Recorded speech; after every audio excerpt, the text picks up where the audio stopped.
there was a start to a rebellion. I'll call it that, with the the trucker convoy. The issue isn't necessarily did it work or anything like that. But the question that I have is, at what point do you as a Christian, being involved in something that is controversial in nature, that is outside of a biblical question, does it lose your platform for you to be able to share who Jesus is? There can be some things that might not be wrong in and of itself, but they do burn bridges. And I think that's one of the criteria. And so I will confess that I was... Careful what you're confessing to, because you might get your bank account frozen or something. Yeah. I was pretty excited about it as they left Vancouver.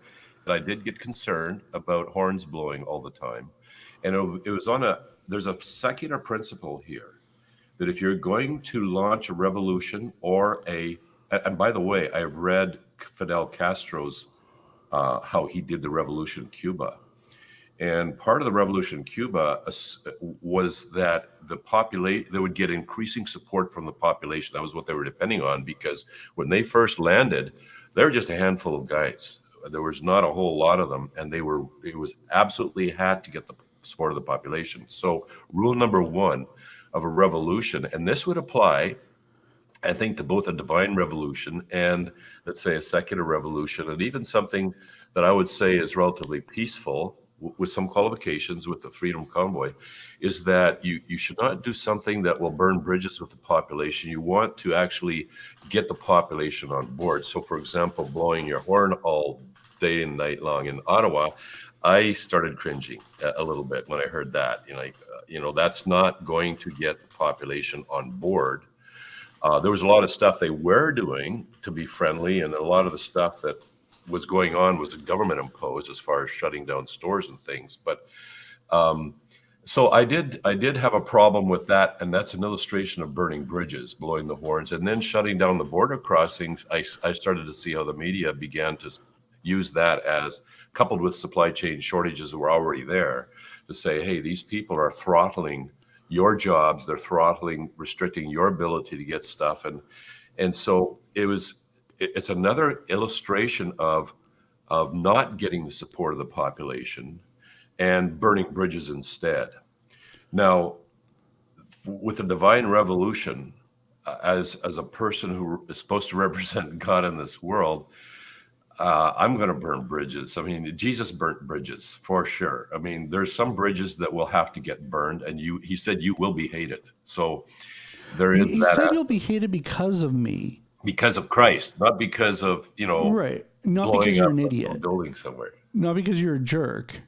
That's right. Not because you say stupid stuff. Yeah. He said they'll hate you because of me, which, because he's calling people to repentance. Basically, follow him. To follow him, and not... And if you don't like him... I mean, I'm torn in the case of this, of the Freedom Convoy, because I think there were very legitimate, and there continue to be very legitimate concerns. At the same time, there were some things that I thought, this is not winning favor with the Canadian population. Just one or two changes. Like, I mean, here again, I would be tempted to, if I had the hearing, which I didn't, but I'd be tempted to be an advisor and say, here, guys, here's what you probably should do, and here's what you should not to do, and so forth. But even then, should I become distracted enough to start using my time and my resources, and even being an advisor? And this is where I think we need to qualify some stuff. I think God does call people to be involved in government and politics, even Christians to be involved in government and politics. So I'm not saying Christians should not be advising a proper way to go about doing whatever it is we're doing in our society, even if it is a peaceful protest. I'm not saying they shouldn't be involved, because I do recognize some people are called to make changes in the legal system through legal processes, maybe even through peaceful protests. Like, for example, I would say Martin Luther King had a policy of peaceful protests within a larger context of a violent revolution. There was, or much often there would be violence involved, but he became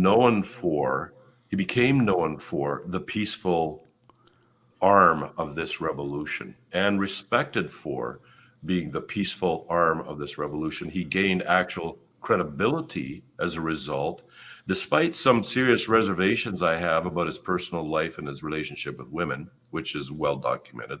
But I still have to have respect for him for the way he got involved in this and the general population.